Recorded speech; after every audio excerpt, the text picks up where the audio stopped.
Right, so I'm going to be talking to you about the importance of mindfulness when you have a chronic illness. Mindfulness. So, what on earth is it? And is it something that you should be doing if you have a chronic illness? And I would say yes. It's something that is worthwhile doing. And it's not an easy thing to do. So, we hear the mindfulness word quite a lot now, and it kind of feel like it's a bit of a buzzword. But really, what mindfulness means is that you are being present in the moment. So you are thinking about what is going on in the here and now. So that's the only thing that you're focusing on. And, it's quite easy when you have a chronic illness where you are kind of thinking about maybe yesterday or yesterdays, days where you weren't experiencing issues with your chronic illness, you weren't experiencing issues with daily pain and fatigue. And so you can spend quite a lot of time thinking about what was happening in the past. And then you might be also thinking about the future as well, like what is this? What does the future look for? What does it look like for me? And I have days like that, so I don't want to act like I don't experience that, or I don't have those thoughts, because I do. But the more that you can focus on the here and now, it can be a lot better. And focusing on the here and now, as in not focusing on your illness, not focusing on pain, even though it's so hard, and not focusing on fatigue. And mindfulness, the things that you could be doing so you can be more mindful, it could be watching a TV program. So I know we all think that mindfulness means that we have to be kind of, being at the beach and sitting cross-legged and, having to meditate and closing our eyes. It doesn't always mean that. That doesn't always mean being mindful.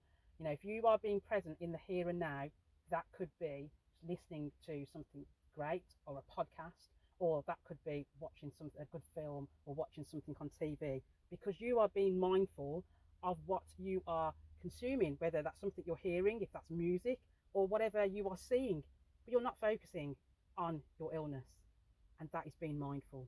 Okay, now of course you can use practices like meditation and breath work, and they are fantastic. With breath work, if you are focusing on your breath, then that's all you're focusing on. That's the aim. So you're focusing on possibly the movement of the breath, so the movement and what you can feel in your body as you're breathing in and as you're breathing out. You could be focusing on the sound of your breath. So what's breathing, you might be able to make some sounds while you are breathing, and then you're focusing on those sounds of the breath. It might be chanting that you're doing, and what you're focusing on the chants, that's all you're focusing on, is that, or mantras. So there are things that you can use when it comes to breath work, when it comes to meditation. So using certain meditations to maybe relax the body, or focusing on certain areas of the body that you can be relaxed, and you're only focusing on those certain areas of the body. So you can go into a relaxation using meditative practices to do that. But that's not our only thing.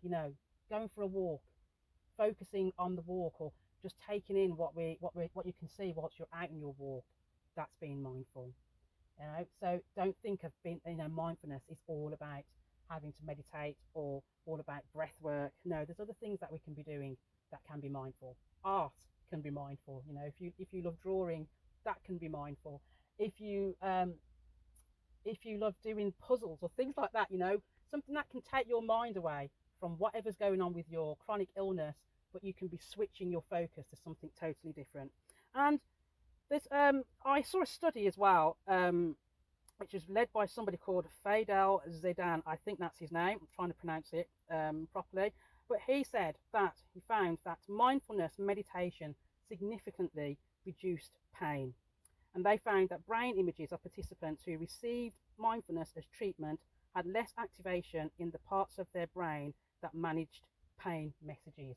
And I've spoke before about pain and about the brain, and it could come across that are we making these things up? Because if I've got a pain in my knee, then that pain is in my knee. That has nothing to do with my brain, but it does have a lot to do with the brain, because if you're experiencing inflammation within your knee, then usually that's happening because of messages that the brain is kind of like transmitting to the knee as such. So these messages are things that are controlled by the brain, and we have to do things to calm the brain down, to let it know that we are safe.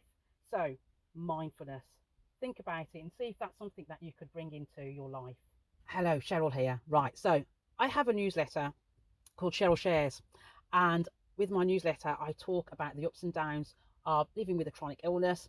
And then my background also is that I'm trained as a nutritional therapist and a yoga teacher. So in the newsletter, I will also talk about the benefits of vitamins and minerals and foods and certain diets. I'll also talk about the ups and downs of having a chronic illness because I'm diagnosed with 3 of them, and so I understand the ups and downs, the battles of living with a chronic illness, and the kind of the messages that we have to give ourselves to motivate us to keep going. You know, it can be quite easy to I kind of like be sitting back and not doing things and letting this our conditions kind of take over.